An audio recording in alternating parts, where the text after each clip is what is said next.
झगड़ा चल रहा हो तो कथा के लोग उधर भाग जाएंगे।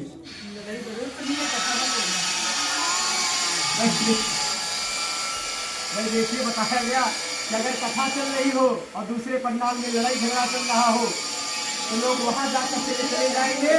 भागवत कथा का जो पंडाल होगा वो खाली रह जाएगा। व्यास जी बेचारे अकेले बैठे रहेंगे, क्योंकि ऐसा विधान हो गया कलयुग का। ये वर्णन सोचिए कितने वर्षों पहले किया जा रहा है।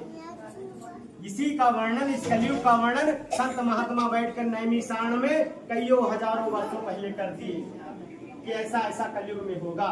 तो कैसे होंगे कि भगवत कथा न रुचेगी जिन्हें नहीं शास्त्र की बात पे ध्यान धरेंगे। पढ़ कर अंग्रेजी कहाएंगे साहब होटल में मदपान करेंगे। कर खंडन तीर्थ मंदिर का नहीं पूर्ण कथा और दान करेंगे। कवि चंचल तीय बाराई चाहे घर की घरनी का ना मान करेंगे। करें कर खंडन तीर्थ मंदिर का नहीं पूर्ण कथा और दान करेंगे। अब देखिए धीरे धीरे क्या हो रहा है, लोग मंदिरों से दूरी बना रहे हैं, मंदिर नहीं जाएंगे। सुबह होगा तो पहले खाना खा लेंगे, बाद में पूजा वूजा होगी। मैं बताया गया क्या है, संसार में ऐसे भी मानव है, पहले खाना खाएंगे फिर पूजा करेंगे। तो इसका वर्णन कर रहे हैं कि कहा गया है कि पढ़ के अंग्रेजी कहाएंगे साहब होटल में मदपान करेंगे। अब देखिए अंग्रेजी का बात यहाँ पर आई तो अंग्रेजी उस समय नहीं थी। अंग्रेजी का तात्पर्य है कि बहुत पढ़े लिखे, कहें ना कि बहुत ज्यादा पढ़े लिखे लोग हो जाते हैं तो क्या करते हैं, किसी की बातों का सम्मान नहीं करेंगे। ज्यादा पढ़े लिखे हो जाएंगे तो अपनी धुन में ही लगे रहेंगे। यहाँ से बात इसलिए कहा गया कि जब ज्यादा पढ़े लिखे हो जाएंगे तो अपने माता पिता का ही सम्मान नहीं करेंगे, दूसरे का तो छोड़िए। वरना उस समय अंग्रेजी कहाँ थी, उस समय तो वेद थे, संस्कृत थी। यहाँ भाव कहा गया, कहीं कहेंगे तो बहुत अंग्रेजी बोल रहे हो, कहेंगे ना कि बहुत अंग्रेजी पढ़ के आ रहे हो, अंग्रेजी पढ़ा रहे हो। तो यही भाव है यहाँ पर कि पढ़ के अंग्रेजी कहाएंगे साहब होटल में मदपान करेंगे। कर खंडन तीर्थ मंदिर का नहीं पुण्य कथा और दान करेंगे। मंदिरों को नहीं जाएंगे, दान दक्षिणा भी नहीं देंगे। देखिए दान दक्षिणा भी नहीं देंगे। अब सोचेंगे दान दक्षिणा देने से क्या फायदा, पंडित जी लेकर चले जाएंगे।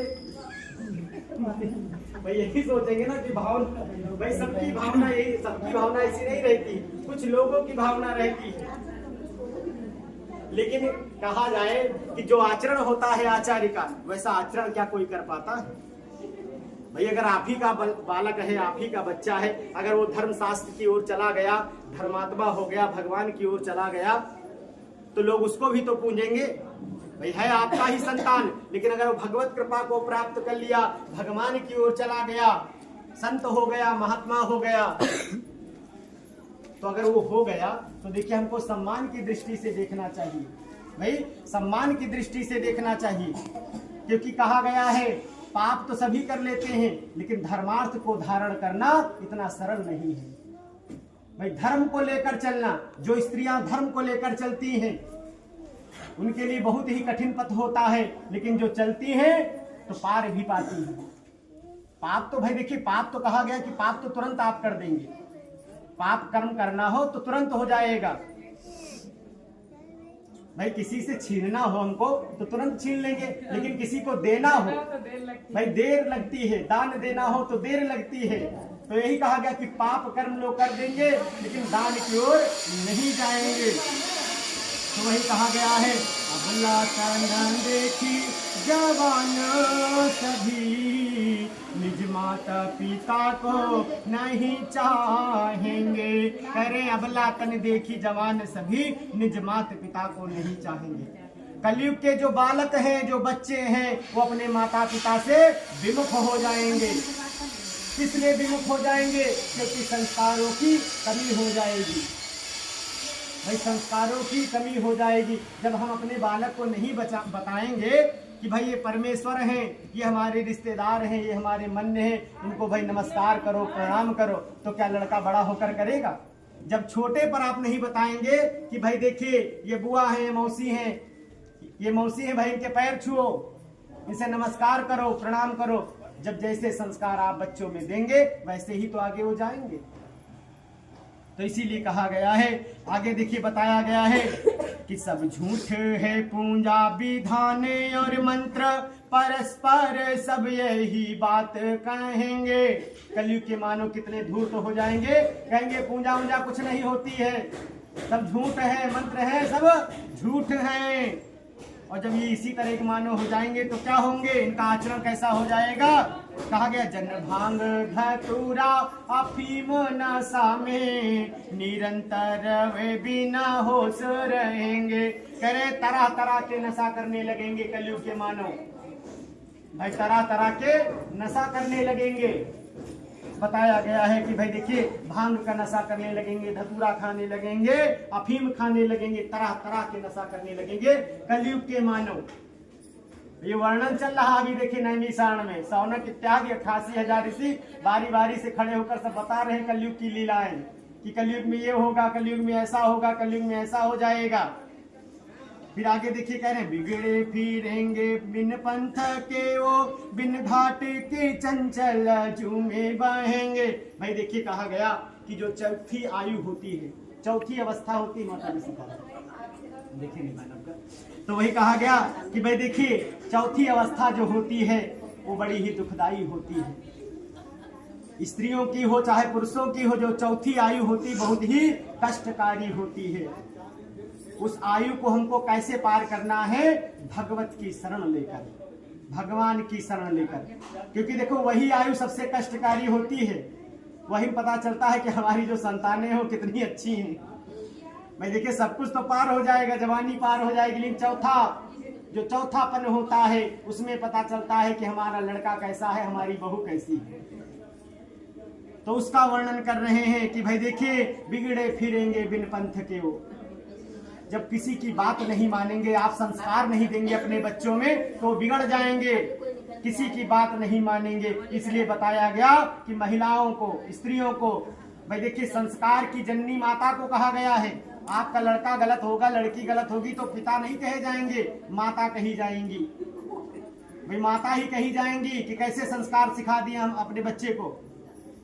तो इसलिए हमको अपने बच्चों में संस्कार डालना चाहिए। ये सब पूरा वृतांत बताते हैं। अंत में क्या करते हैं, अपना जो सिर है सूत जी महाराज के चरणों में रखते हैं। भाई देखिए 88,000 ऋषि हैं, क्या करते हैं, रखते हैं चरणों में और निवेदन करते हैं कि बंदाहु पद धार ऋणी सिर, बिनहि करो कर जोरी। करे बंदो पद धरण सिर।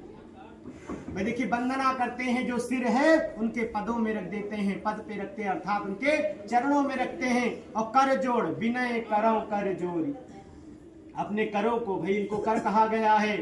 भाई देखिए इनको क्या कहा गया है, हाथों को कर कहा गया है। इनको जोड़ते हैं और उनके चरणों में धरते हैं। क्या कहते हैं, वर्णौ रघुवर विमल यस, श्रुति सिद्धांत निचोरी, अति आरत पूछव मुनिराया, रघुपति कथा कहाँ कर दाया, साधु चरित शुभ सरिस कपासु, निरस विशद गुण मय फल जासु, जहि सहि दुख पर छिद्र दुरावा, बंदनी है जय जग यस पावा। कह रहे हैं कि कौन साधु पूजनीय है।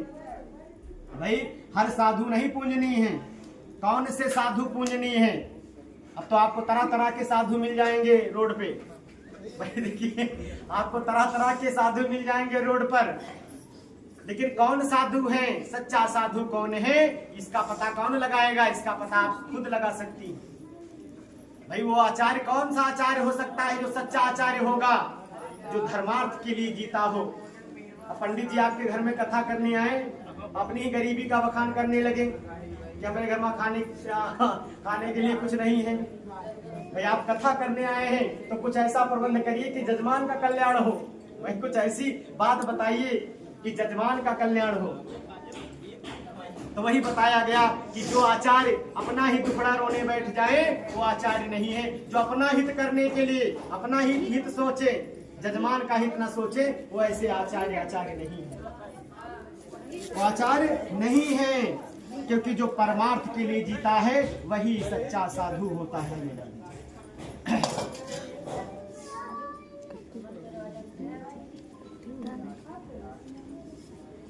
तो देखिए बताया गया कि आचार्य कैसे होने चाहिए। आचार्यों की भी बात कही कि भैया आप कथा सुनने बैठे तो ये तो जाने कि आचार्य कैसे हैं। अब आचार्य 10 दिन से नहाते ना हो, उनको बुला लाओ कथा कराने के लिए।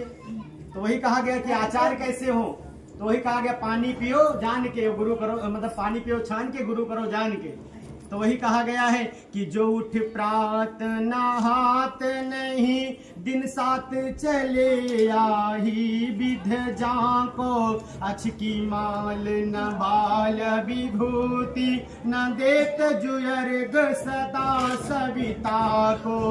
संध्या विध करते नहीं जो दिन, तीन न ध्यान धरई उमा को। दुजराज बने निज काज तजे, गणेश ब्राह्मण शूद्र प्रथा को। करें ऐसे आचार्य कैसे होंगे भाई। देखिए ऐसे आचार्य अधम नीच होंगे भाई। देखिए जो कहा गया कि जो प्रातः नहाएंगे नहीं भाई, प्रातः नहाएंगे नहीं, लेकिन त्रिपुंड कैसा लगाएंगे, पूरे मत्थे पे पोत लेंगे भाई। देखिए अगर नहाते नहीं है, त्रिपुंड पूरे मत्थे पर पोत लेते हैं, और देखिए तिलक बहुत लंबा लगाते हैं, और उनकी वाणी जो है मधुर नहीं है, कर्कश वाणी है कि अगर बोल दे तो झगड़ा तय, अगर बोल दे पंडित बोल दे तो झगड़ा तय। तो ऐसे आचार्य नहीं हो सकते हैं। कहा गया जो संध्या वंदना नहीं करते हैं। संध्या को तो भाई देखिए हर स्त्री अपने घर में दीपक जलाती है, शनि महाराज के नाम से, बालाजी महाराज के नाम से जलाती हैं। कहा गया है कि हम ना पूजा कर पाए तो अपने घर में संध्या को एक दीपक ही जला दें मुहारे।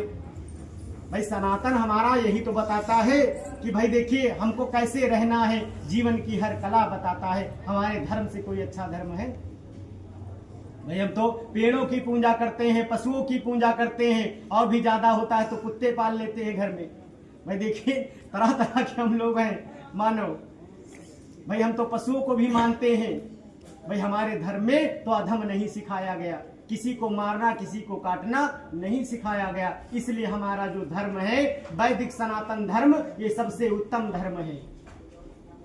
तो इन चीजों को बताया गया है कि भाई देखिए संध्या विध करते नहीं जो, दिन तीन न ध्यान धरई जो उमा को। कितनी बड़ी बात कही गई है। ये पुरुषों के लिए है और स्त्रियों के लिए भी है। क्योंकि देखिए जो उमा का ध्यान नहीं धरते हैं, पूरा दिन बीत जाने पर जो देखिए बताया गया कि अगर पूरा दिन बीत गया और उमा का ध्यान नहीं धरा, उमा मतलब कौन, शंकर जी की पत्नी, उनका ध्यान स्त्रियां नहीं धरती हैं तो क्या होता है। देखिए बताया गया है कि देखिए सीता मैया जब पति को वर्ण करने के लिए जाती हैं तो क्या करती है, किसकी पूजा करती हैं, गौरी मैया की। रुक्मणी जी हैं, किससे अभयदान मांगती हैं, गौरी मैया से। तो जो उमा का ध्यान नहीं धरते हैं, पूरा दिन बीत जाता है, पार्वती जी का ध्यान ही नहीं धर रहे हैं, दुनिया में भाई दुनिया की मोह माया में लगे हैं, पार्वती जी को भूल गए। तो जब पार्वती जी भूल जाएंगी तो दिक्कत हो जाएगी। तो इसलिए पार्वती जी का ध्यान धरना चाहिए, चाहे एक ही बार नाम लो, प्रातः ले लो या संध्या के समय ले लो, लेकिन गौरा जी का नाम लेना चाहिए, शास्त्र कहते हैं। फिर आगे बताया गया है कि पूजा कैसे करनी चाहिए, किस प्रकार करनी चाहिए। एक साधे सब सधे, सब साधे सब जाय, पानी दे वही मूल को, फूल ही फल ही अघाय। करे एक साधे सब सधे। बहुत लोग क्या करते हैं, जब भगवान से मनौती नहीं पूरी होगी, दुर्गा मैया से मांगेंगे, फिर कहेंगे एक बार काली मैया पूज लो, फिर काली मैया हटा देंगे कि अब लक्ष्मी मैया पूजा कर लो, फिर थोड़े दिन तक खाटू श्याम की पूजा करने लगी है, फिर बालाजी महाराज की तरफ आ गई है, फिर भोलेनाथ की तरफ आ गई है। तो तरह तरह के सब 33 कोट देवी देवतन का घर माला धर दे हैं कि किसी से हमारा कल्याण हो जाए बस।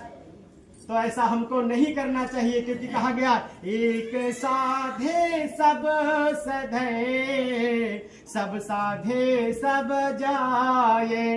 33 कोट देवी देवता है, आप सबसे मनौती मांग रहे हो कि हम आप जो काम हो जाए, हम आप जो काम हो जाए। तो देखो 33 कोटि लोग हैं, उनसे आप कह रहे हैं अगर एक देवता आपके इष्ट देवता, हर प्राणी के इष्ट देवता होते हैं, कुल देवता होते हैं और इष्ट देवता होते हैं।